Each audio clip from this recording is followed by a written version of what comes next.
Live once again from Dogleg Brewery in Fort Worth, Texas. It's time for You Can't Brew That on Television. Now here are your hosts, Brewmeisters Kyle and the Reverend Ryan Bono. Good evening, Internet.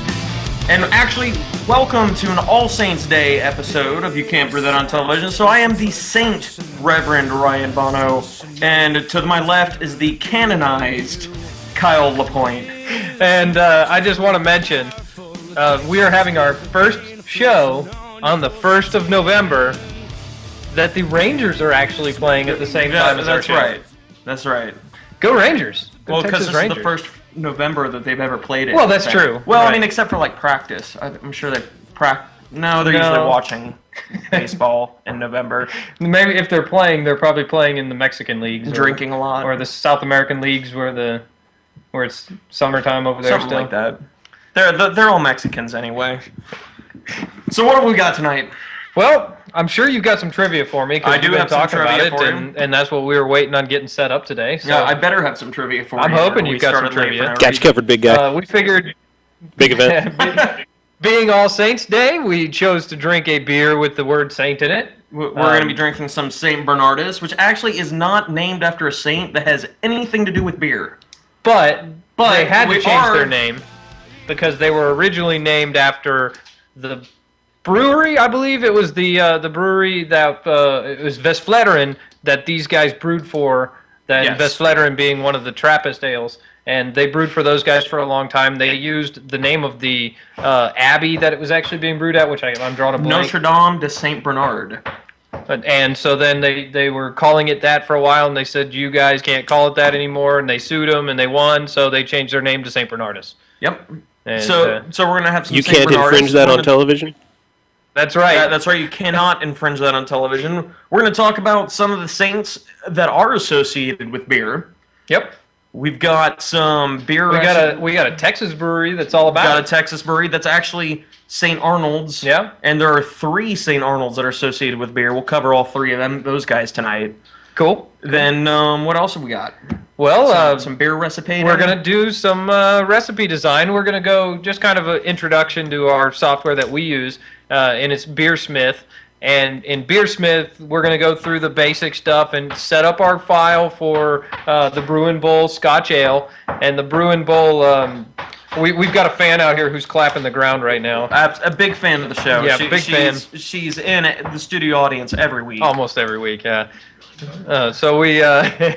She loves having her belly scratched, and so luckily we have other studio audience members here. And we'll work on that. We'll work on that recipe. We'll get it set up. There's some things that it's kind of difficult to show you everything that's going on. So what we'll do is we'll get it started. We'll put some base amounts in there, and then we'll get our percentages, and we'll show you what we're doing in that recipe, and then we'll finalize it over the week. And next week we'll get back to you, and we'll be able to show some clips of the entire thing.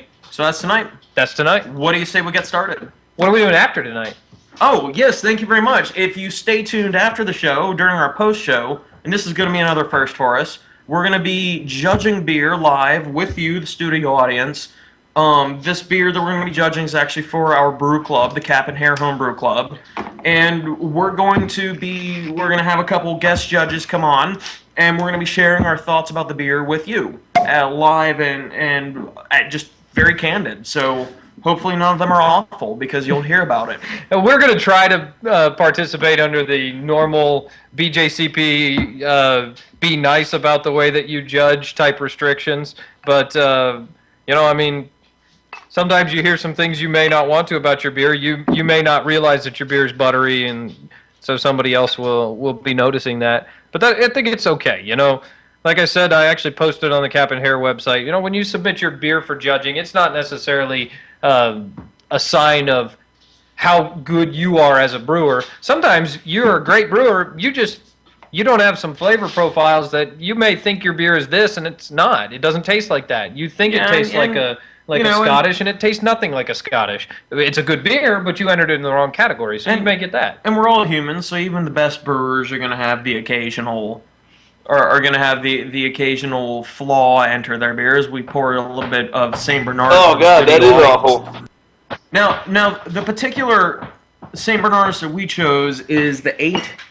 Oh, man, I spilled all over. Is this the 8? This is the Yeah, prior okay, 8, this is St. Bernardus 8. which is their double. Which is their Double. double. That's right. And so we're going to talk about the Belgian degree system here in a little bit. But first, let's do some trivia. All right, I'm ready. Rich, do you have some trivia for us? Uh-huh. Get you some yeasties. Yeah. Yeah. All Oh, right. you want to hear it? The trivia question. Yeah, tonight. yeah. What was the first ever trademark to be registered in the world? The studio audience knows it, but we're going to let Kyle take a guess at it, and then it's going to be your go. First ever trademark to be registered in the world. It was a well, I mean, obviously this is a beer show, so it's either going to be a brewery or a pub. Okay. And the first country to have trademarking laws was England. So we'll throw that out there.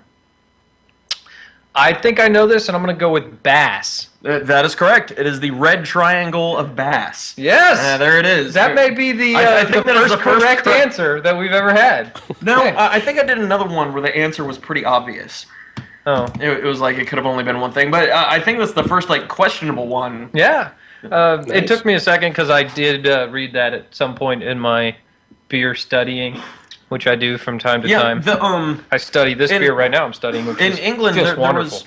In England there was a big problem with just like every brewer that wanted to sell his beer would sell his beer under a particular label that was really famous, like for instance Bass.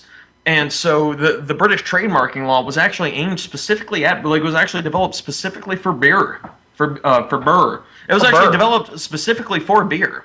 And the owner of Bass, the law went into effect on January 1st, and the owner of Bass actually slept at the trademarking office overnight. So he was the first one in the morning. I didn't read if there was anybody behind him. He might have just been able to show up at 7 a.m. I don't know. He was the only guy there. You never know. Hey, Bono. I mean, speaking of trademark law, you got rights for us to use that in the broadcast today, right? we got Yeah, of course. express written permission Absolutely. of We're an above boards operation. Bass, but not NBC. I Is shot that okay? Mr. Bass himself an email. We're pals. Good job, buddy. So it's good. He said you can use any remnants of any Bass cream ales that you need to on the show, whether it be a symbol for a Bass cream ale or... All right, let's talk about our beer. I'm enjoying this. St. Bernard's is one of the better breweries out there. Well, I mean, the Belgian style isn't really what I'm totally into, but for what it is, they make very good beer. Well, to me, they're a copy of Westvleteren because Westvleteren, and they're constantly known and referred to as the best beer in the world, Westvleteren. Really hard to get. Part of what makes them one of the best beers in the world, you have to go to the Abbey and buy it by the case out their window. You actually have to call in several weeks or several months before, depends on when the brew is released, and you have to call within a 2-hour window to reserve that case of beer that you can go buy, and they reserve it by your vehicle tags. So you pull up, they look at your tags, they hand you it out the window, a case of old-fashioned beer in an old-fashioned wooden case, and then you hand them a few euros, and they go drink more beer with that. So it's pretty cool. That place is renowned for having wonderful, wonderful beer, and these guys basically have all their recipes because they brewed for them during about a 15-year hiatus that the Trappists actually did not brew themselves. So we're getting to enjoy one of the most rare beers in the world, commercialized. Kind of, yeah. Commercialized. The water's different. Right. But other than that, it's very not that similar. different because they're right in the same area. I did not know that. Yeah, it's in the same town, same general vicinity in West Belgium. Well, it's good stuff then. It's Born just and fantastic. raised And the on a double, playground is where I spent most of my days chilling out.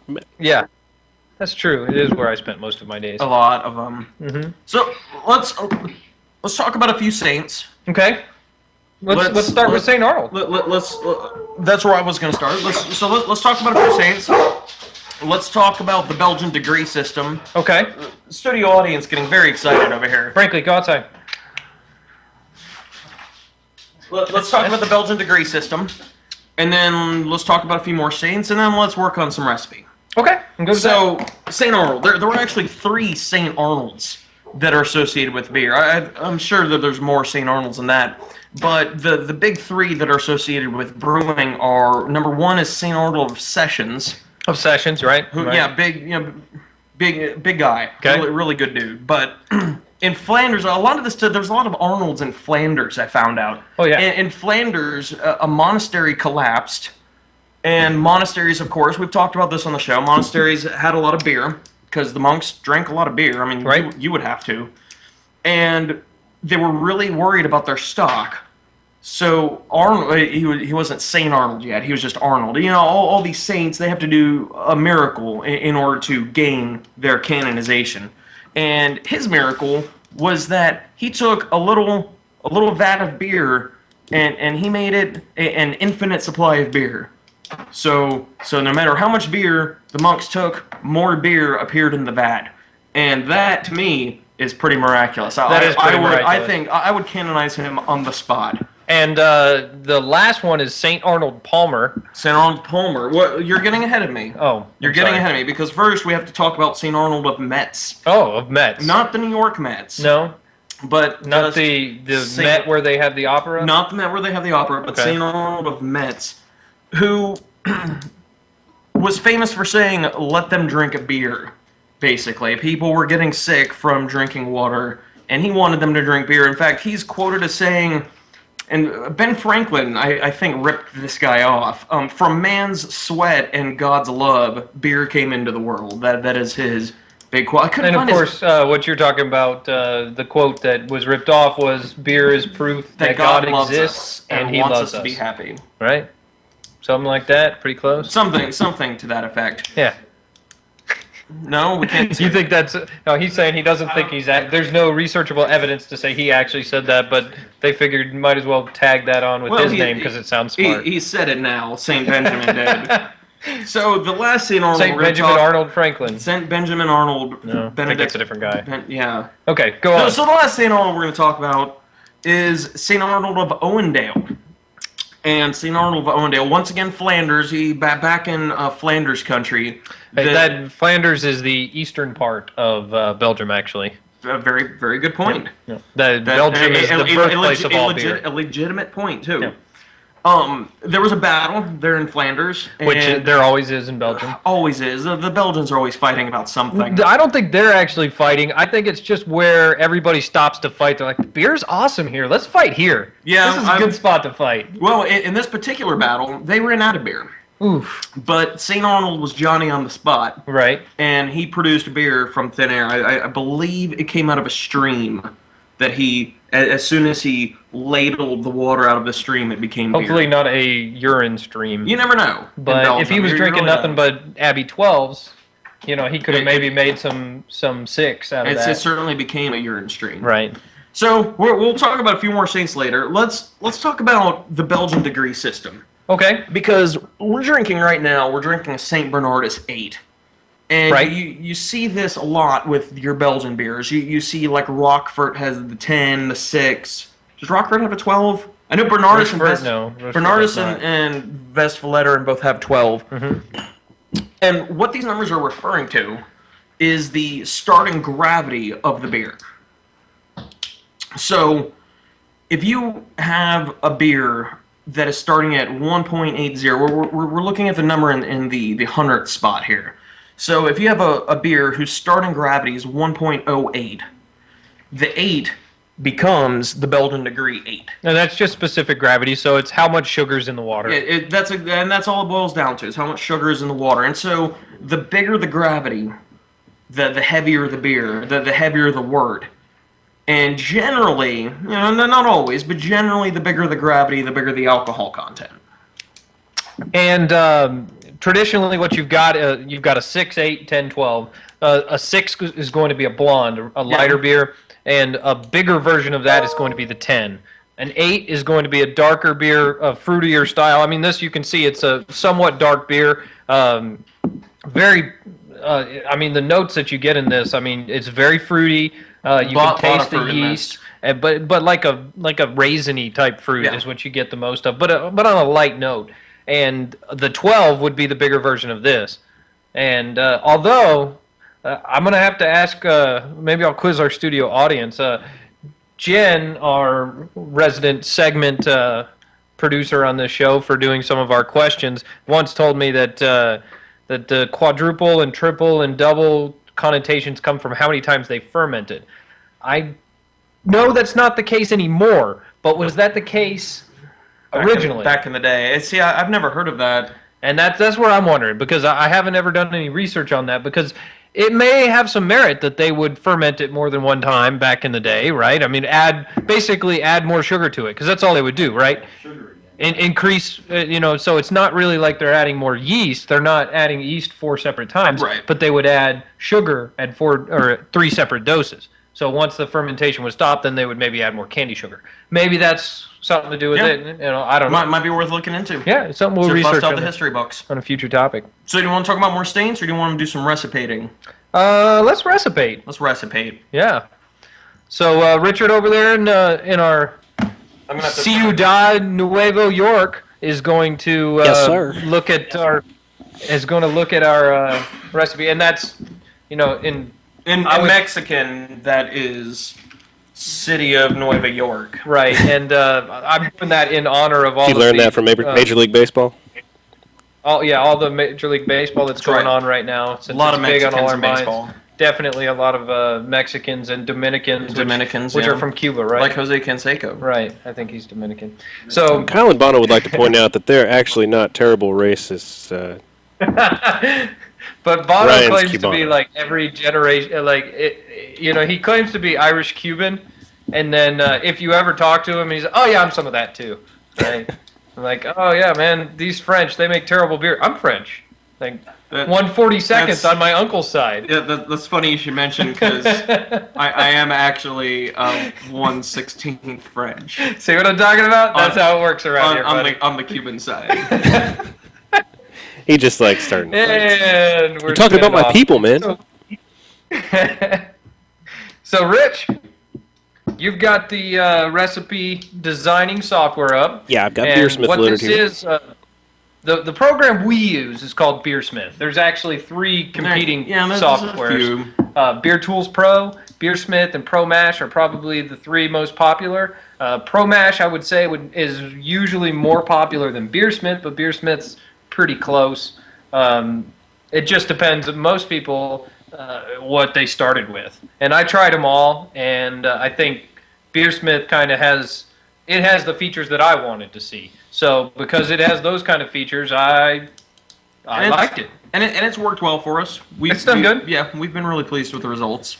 I mean, in recipe design, you can go as crazy as you want. These things can go down to the 100th of an ounce, We're never going to get that exact, but it's nice to have these. These have some built-in inventory features and built-in equipment features, so you can actually go through and look at these. But in this one, we're going to go ahead and start with the recipe. So Richard's showing you the stuff on the side there, all the different things you can look at. It's got other tools along with it that you can go on the fly and calculate what's in your refractometer and checking the gravity of your beer as you go, and things that help you as you're brewing. If, oh no, I accidentally dropped the entire container of honey into my beer that was only supposed to drop an ounce, well, you can see what it's going to be now. You can at least make some adjustments on the fly. Mead.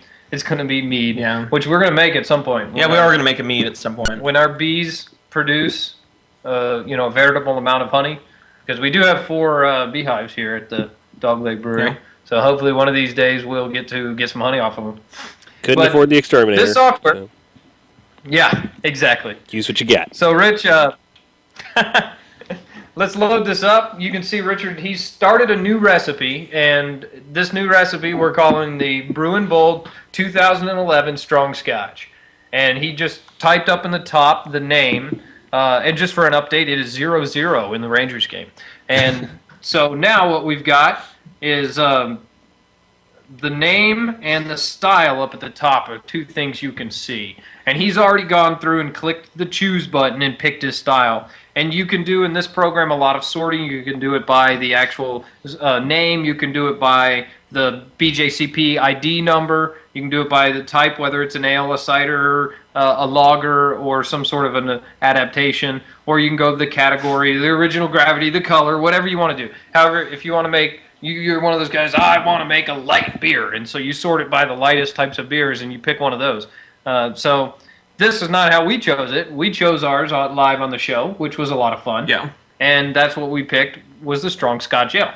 So we're going to make a strong Scotch, and then on the second runnings, we're going to make probably a Scottish 60. You know, whatever we can make out of that. You know, it may not be to style because that's not what we're going for, but it's going to be second running beer.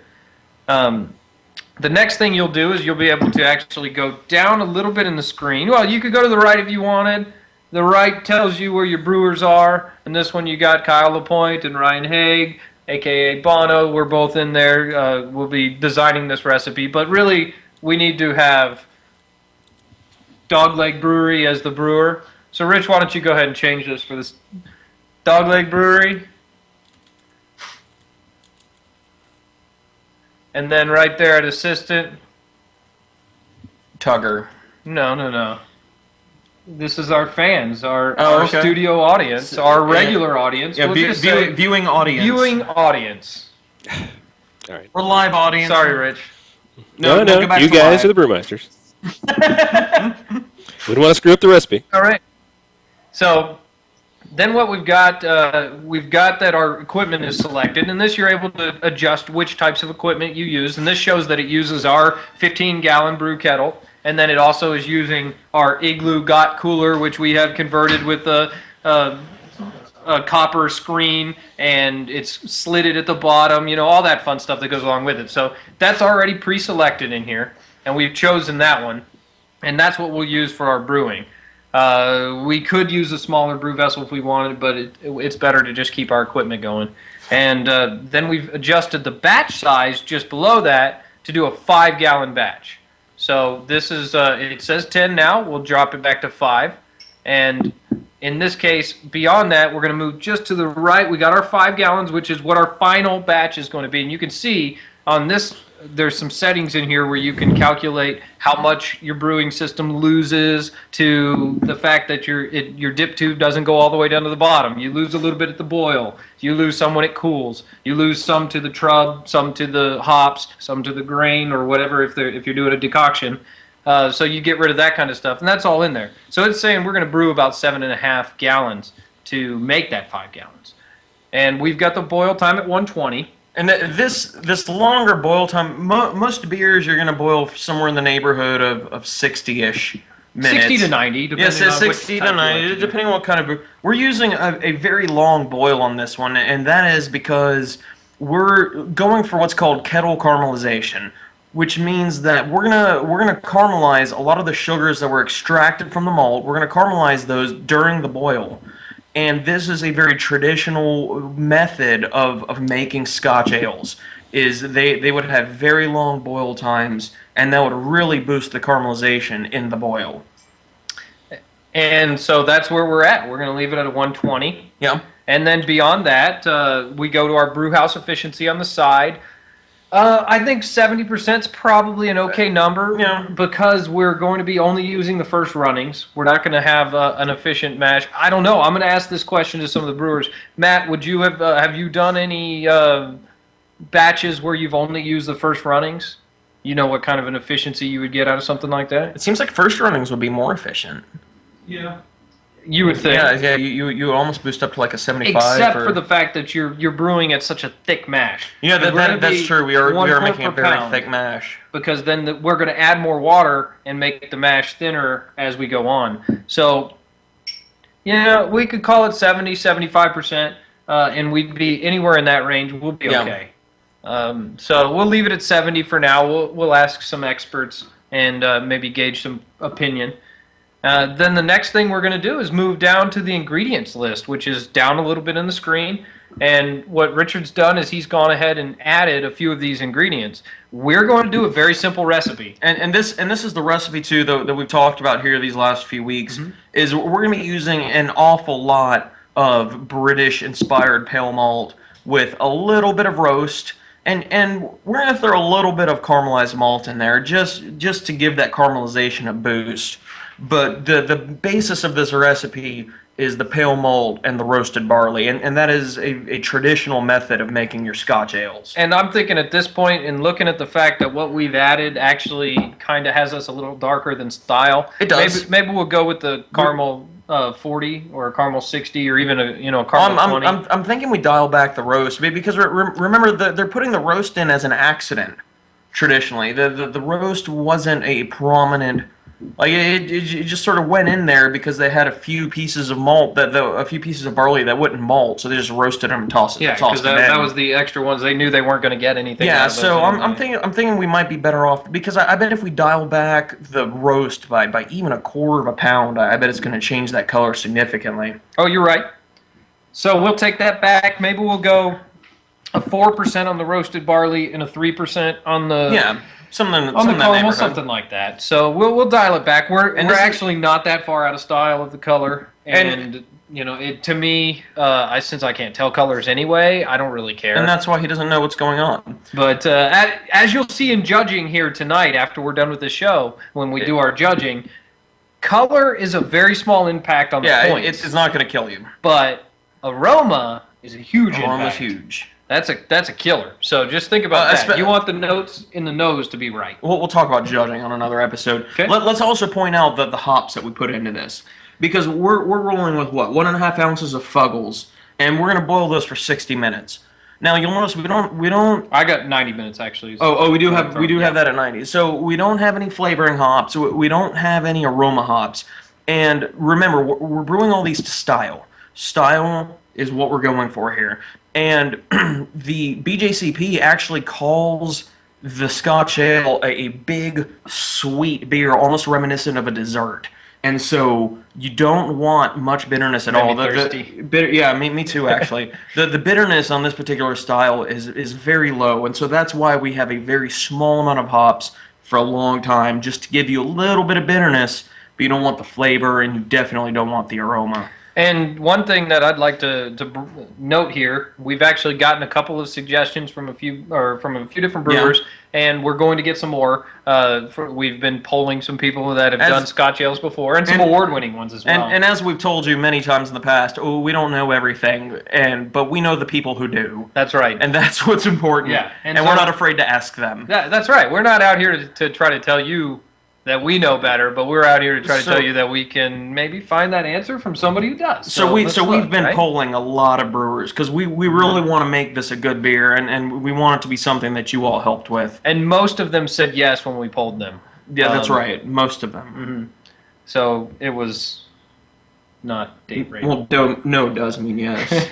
But so that'll bring us to the end of our recipe design. Yep. Right now, we threw in the basic ideas. What we're looking for is 90% or a little more than of the pale malt, and we're looking for somewhere around 2-3% of the caramel malt, just a little bit of flavor in there from the caramel malt, and then we're going to have about in the 3 to 5% range on the roasted barley. And other than that, we're going to just enough of a hop that is of that variety. The English varieties tend to taste a little more earthy, a little more sometimes spicy, but not really. It's a little flowery, maybe.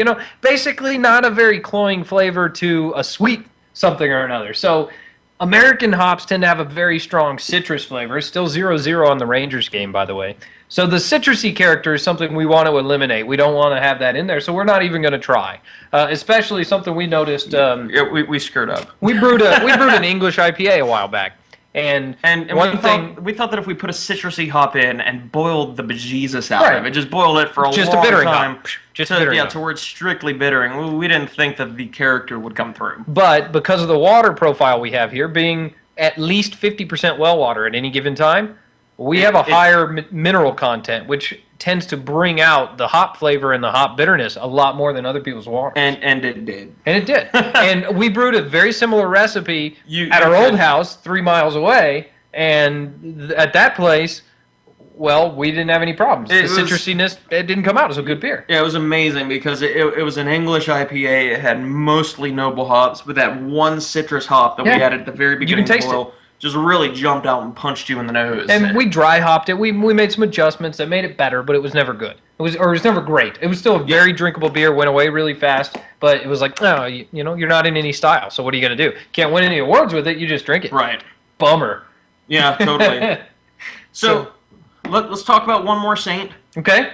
And then let's go ahead and talk about what we talked about. Oh, shit. We ran a little over. That's always fun. That's cool though, because we started a little late too. This is an action-packed episode. You can't rush this. That's right. That's right. Let's talk about Saint Bridget. Saint Bridget would be a fun chick to have at a party because she sounds like it. Totally. Her miracle was she turned dirty bathwater into beer. So always a good person to have around. And we've got two more saints. So let's talk about those maybe next episode because not only are they associated with beer, but both of them are associated with Christmas.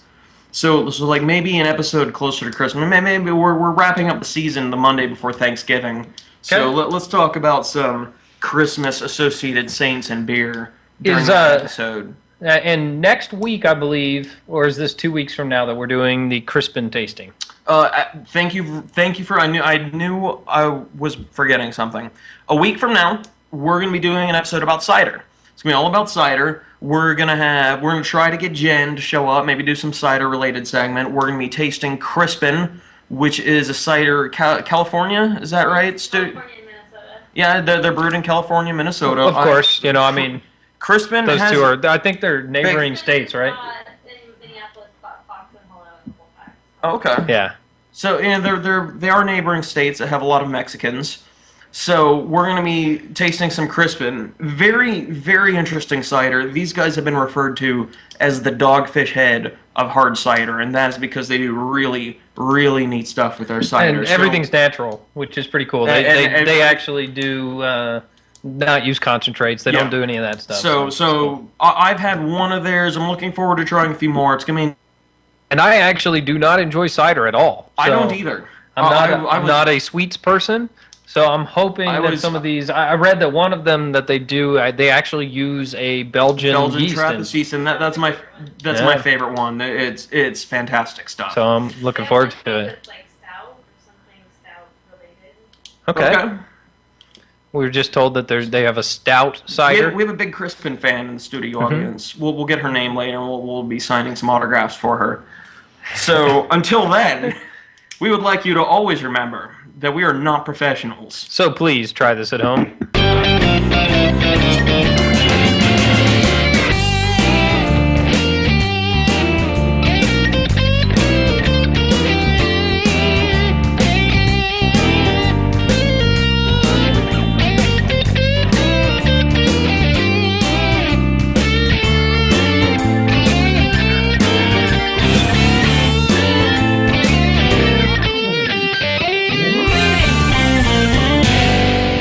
Oh God, that is awful.